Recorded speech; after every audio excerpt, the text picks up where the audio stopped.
저는 올해 70세인 최병호라고 합니다. 많은 사람들이 인생의 거의 모든 단계를 거쳤다고 말하는 나이입니다. 살아온 시간을 돌이켜보면 아쉬움이 없고 다만 많은 것들이 다시 생각해 웃기고 씁쓸할 뿐이다. 내 평생은 젊은 청년 시절부터 머리가 하얗게 될 때까지 열심히 일한 시절이었다. 나는 한때 가족의 기둥이었고 집에서 크고 작은 모든 일을 도맡았고 항상 아내와 아이들이 부족하지 않도록 하는 방법만 생각했습니다. 저는 3명의 아이가 있는데 아들 둘과 딸 하나가 있습니다. 모든 사람은 밥 한 조각부터 공부, 결혼에 이르기까지 내가 조금씩 돌봐준다.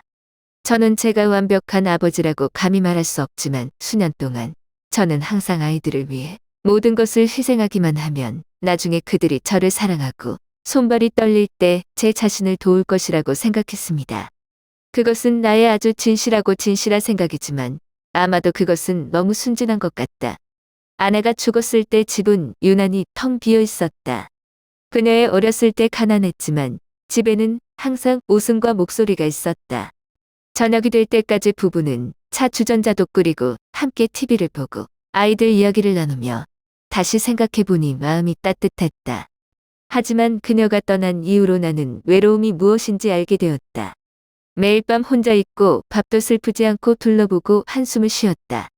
그때마다 나는 단지 손주들과 함께 있고 아이들의 웃음소리를 듣고 아이들이 다른 가족처럼 함께 모이는 것을 보기를 바랄 뿐이다. 그렇게 생각하자 나는 전 재산을 나누기로 결정했다. 서울에 있는 넓은 가로수 집 수년 동안 열심히 일해서 살 수 있고 마지에게 맡겼다. 몇 년 후 저축한 돈이 거의 없어 각 동을 모았고 나도 똑같이 새아이에게 나누어 주었다. 나는 내 자신을 위해 아무것도 간직하지 않았고 내 머릿속에는 단순히 나는 늙었고 왜 돈을 가지고 있고 후손들에게 물려주고 그들은 나를 사랑하고 함께 살기 위해 돌아올 것이다. 라고 생각했다.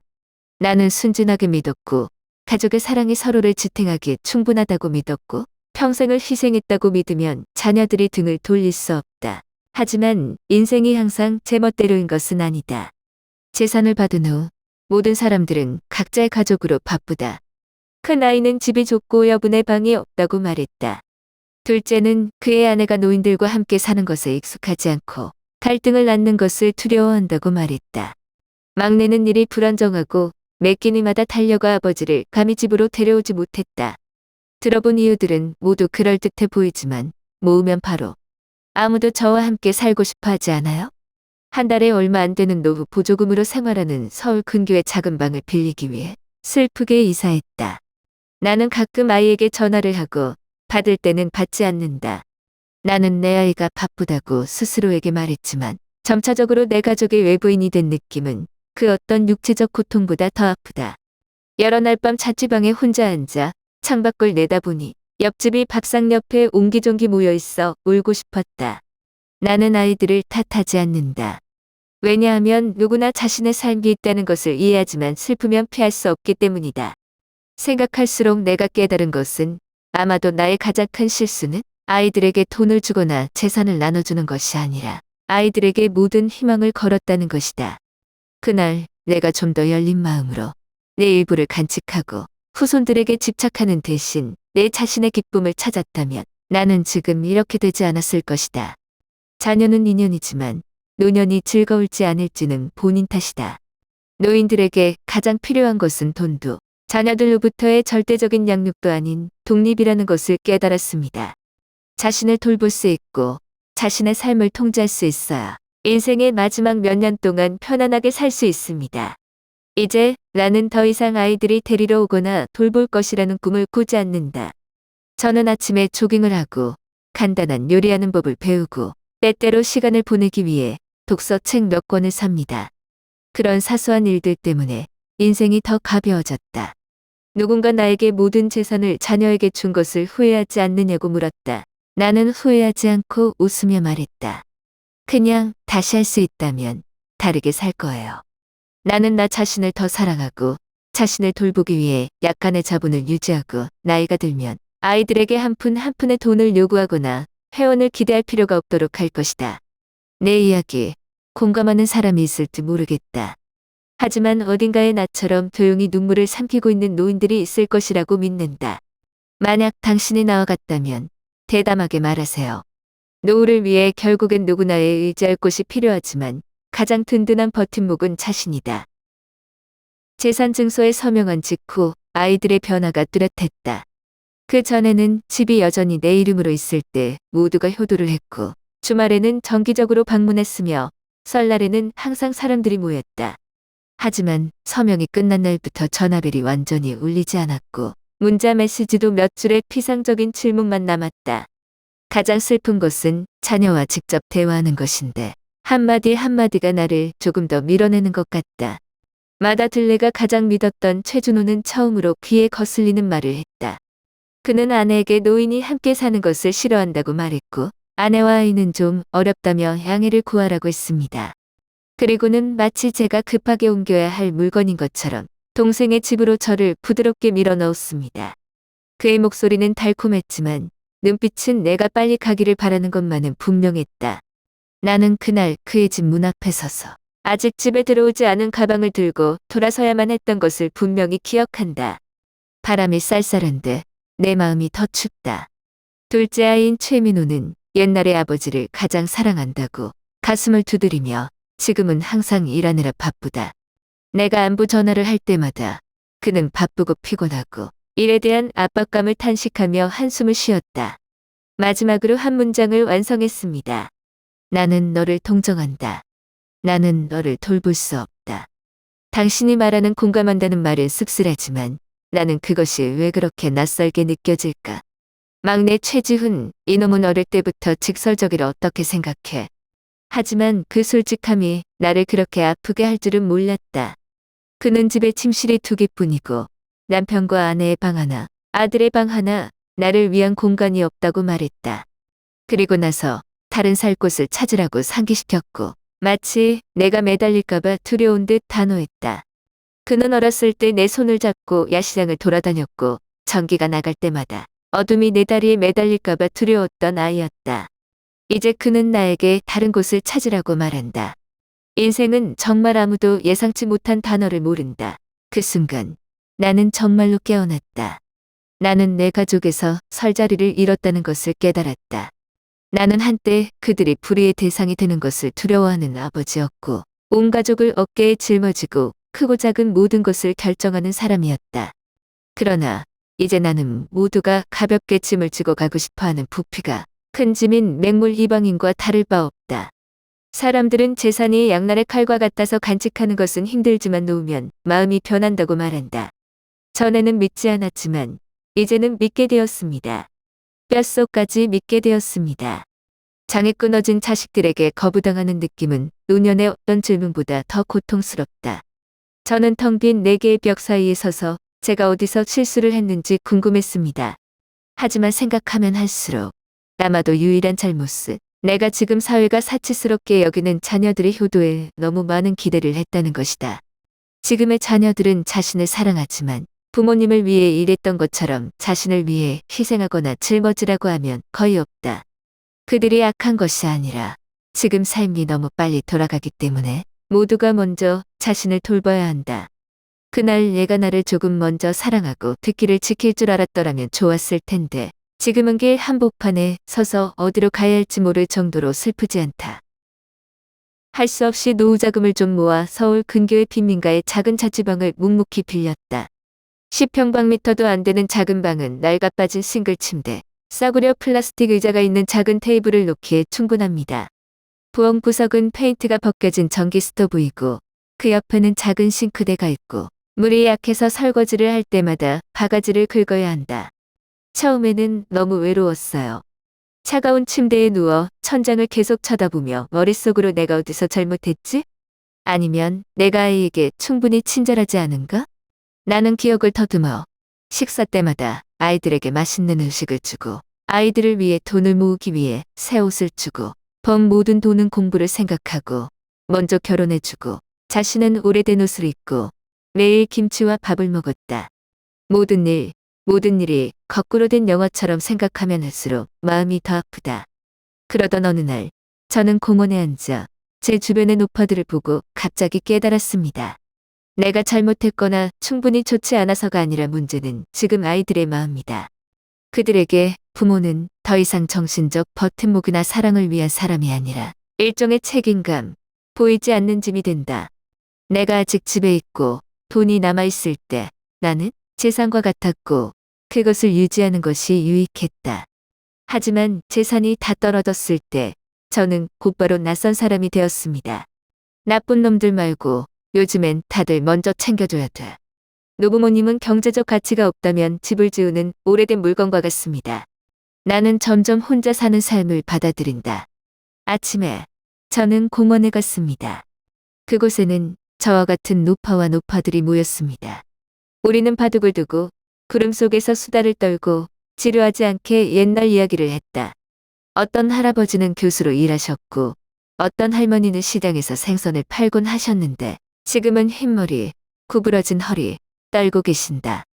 어느 날 우리는 후손들에 대해 서로 이야기했고 모든 사람들이 상대방의 이야기에서 자신의 모습을 보았기 때문에 슬프게 웃었습니다. 저녁에 나는 방에 가서 직접 밥을 짓고 어느 날은 라면을 먹고 어느 날은 건어물을 조금 싸게 샀다. 먹고 나서 라디오를 켜서 뉴스를 듣고 때로는 오래된 음악을 듣습니다. 오래된 음악 소리가 심란하게 들리지만 잠을 더 잘 수 있도록 도와준다. 가끔 아이들이 보고 싶을 때 저도 전화를 합니다. 처음에 전화를 받는데 목소리가 조금 안쓰러웠어요. 그런데 몇 번 통화한 후에 통화 중인지 아니면 아예 안 들리게 됩니다. 차츰차츰 나는 전화를 끊었다. 알겠습니다. 평생 버팀목이었던 아버지에서 낯선 사람으로 변했다. 그들이 뭐라고 말해야 할지, 어떻게 대해야 할지 모르는 한 사람은 더 이상 친해질 이유가 없다고 본다. 제 아이들의 삶 옆에서 쫓겨난 느낌은 어떻게 설명해야 할지 모르겠어요. 하지만 아마도 모든 사람은 그것에 익숙해지는 법을 배워야 할 것이다. 저도요. 그 작은 자취방에서 혼자 살던 시절은 아버지로서, 가족의 가장으로서 수십 년 동안보다 더 많은 것을 배우게 해준 시간이었습니다. 나는 이 삶이 친자녀를 포함하여 다른 사람에게만 매달릴 수 없다는 것을 깨달았다. 아이들은 아무리 자신을 사랑해도 그들의 인생은 자신의 것이 아니라 그들의 것이다. 아이를 붙잡고 부모님의 평생을 짊어지게 하는 것은 사랑이 아니라 강요이다. 마지막까지 고생한 사람은 바로 나였다. 재산은 종이 깨끗이 나눌 수 있다. 하지만 사람의 마음에는 살 수 있는 돈이 없다. 나는 내가 아이에게 모든 것을 줄 때 그것은 유대감이고 깨지지 않는 사랑의 끈이라고 생각했다. 그러나 실제로 재산 분할이 완료되고 사람의 마음도 그에 따라 희미해집니다. 누가 나쁘고 누가 좋은지가 아니라 단순히 사람을 위해서 더 이상 구속력이 없는 한 자연스럽게 격차가 벌어진다. 그리고 나는 또한 내가 이전에 믿지 않으려 고집했던 한 가지를 깨달았다. 노년은 반드시 아이와 함께 살 필요는 없고 행복이라고 한다. 자손과 함께 사는 사람들도 있지만 마음은 항상 자신이 거인처럼 느껴지기 때문에 슬프다. 혼자 사는 사람도 있지만 매일 작은 즐거움을 찾으면 마음이 훨씬 가벼워진다. 중요한 것은 어디 있느냐가 아니라 어떻게 사느냐이다. 그 자취방에서 조용히 1년 동안 산 후 나는 더 이상 아이에게 전화하지 않기로 결정했다. 화내는 것도 비난도 아니고 너희들에게 더 이상 기대하지 않는 게 정말 안심이 돼. 남은 저금을 모아서 집 근처 초등학교 정문 앞에 작은 구석을 빌려서 따뜻한 붕어빵을 파는 작은 카운터를 만들었습니다. 돈이 필요해서가 아니라 제가 여전히 가치 있고 살아있다는 것을 보여주기 위해 그냥 앉아서 죽기를 기다리는 것이 아닙니다. 나는 매일 얼마나 많은 사람들을 만난다. 학생들은 케이크를 사고 부모들은 아이들이 학교가 끝나기를 기다리며 두세 개를 사러 오고 지나가는 직장인들도 배를 따뜻하게 하기 위해 따뜻한 케이크를 먹기 위해 멈춰섰다. 나는 모든 사람들과 이야기를 나누며 모두가 아는 붕어빵 아저씨가 되었다. 매일 바쁘고 손은 빵가루로 가득 차 있고 이마에 땀이 흐르지만 마음은 가볍다. 그리고 이상해요. 제가 아이들을 그만 찾았을 때 아이들이 갑자기 저를 찾아왔습니다. 어느 날 오후 해가 막 쨍쨍 내리쬐자 붕어빵 가판대가 문을 닫으려는데 맏아들 최준호가 갑자기 내 앞에 나타났다. 그는 서툴게 서서 어색한 눈빛으로 나를 바라보았다. 마치 할 말이 있는 것처럼 자연스럽게 말을 꺼낼 줄 몰랐다. 마지막으로 그는 물었다. 아빠, 요즘 왜 우리한테 전화 안 해요? 나는 그저 웃고 비난하지 않고 화내지 않고 단지 한 사람의 미소가 우여곡절을 겪고 많은 기대를 하지 않았다. 아빠는 붕어빵 팔느라 바빠요. 아빠도 사생활이 있잖아요. 내가 말을 마치자 그의 눈이 약간 당황했다. 아마도 그는 자식을 위해 살았던 아버지가 이제 침착하게 그 말을 할 수 있을 것이라고 예상하지 못했을 것이다. 하지만 그 순간 저는 정말로 아이들을 버리지 않고 아이들에게 의존을 버리는 법을 배웠습니다. 그리고 아마도 그 순간 그들은 저를 정말로 보게 될 것입니다. 저를 부양해야 할 늙고 병든 아버지가 아니라 독립적인 사람, 자신의 삶을 살 줄 아는 노인입니다. 이제 나는 더 이상 아이에게 화가 나지 않는다. 화가 나든 안 나든 아무것도 바뀌지 않아요. 저는 친분과 강요할 수 있는 것이 아니라는 것을 깨달았어요. 혈장은 끈으로 단단히 묶여 있는 줄 알았는데 알고 보니 엄청나게 연약했다. 양측이 함께 잡을 때만 정말 지속 가능하며 한쪽이 손을 놓으면 그 끈이 언제 끊어질지 모른다. 저는 3명의 자녀가 있다고 생각하곤 했는데 각각은 혈육의 일부이며 나이가 들면서 저의 자부심과 정신적 버팀목입니다. 그런데 알고 보니 제가 틀렸습니다. 결국 가족은 같은 혈통을 가진 사람들만이 아닙니다. 진정한 가족은 친밀한 관계는 없지만 손에 아무것도 남지 않더라도 나를 진심으로 대하고 나와 함께할 준비가 되어 있는 사람들이다. 저는 큰 집을 잃었고 제가 꿈꿔왔던 집은 3대가 모여서 저녁을 먹고 엉뚱한 이야기를 나누는 장소가 될 것입니다. 그러나 그 대가로 나는 더 이상 기대하지 않고 더 이상 실망하지 않는 가벼운 삶을 얻었다. 매일 붕어빵을 팔고 모든 종류의 사람들을 만나고 무의미해 보이는 보도 이야기를 듣고 이 삶이 여전히 살 가치가 있다는 것을 깨닫게 해주었다. 아마도 언젠가는 제 아이들이 알게 될 것입니다. 아마도 그들도 늙고 외로움과 질병에 직면했을 때 오늘의 제 감정을 이해할 수 있을 것입니다. 그들은 절대 돌아보지 않고 자신이 틀렸다는 것을 보지 못할 수도 있다. 하지만 저에게는 더 이상 중요하지 않습니다. 왜냐하면 나는 아무도 동정하거나 불쌍해하기를 기다리지 않고 나 자신을 위해 사는 법을 배웠기 때문이다. 내 이야기는 아마도 많은 사람들을 공감하게 할 것이고 어떤 사람들은 내가 왜 그렇게 쉽게 손을 놓았는지 비난할 것이다. 그러나 나는 용서하거나 끊거나 결국 하나의 선택의 양면에 불과하다고 생각한다. 마음을 가볍게 살 것인지 영원히 원망스럽게 품을 것인지 나는 가볍게 선택했다. 당신은요? 당신 생각에 나 같은 아버지가 아이들을 용서해야 할까요? 아니면 언젠가는 자신을 해방시키기 위해 단호하게 끊어야 할까요? 당신 생각을 정말 듣고 싶어요.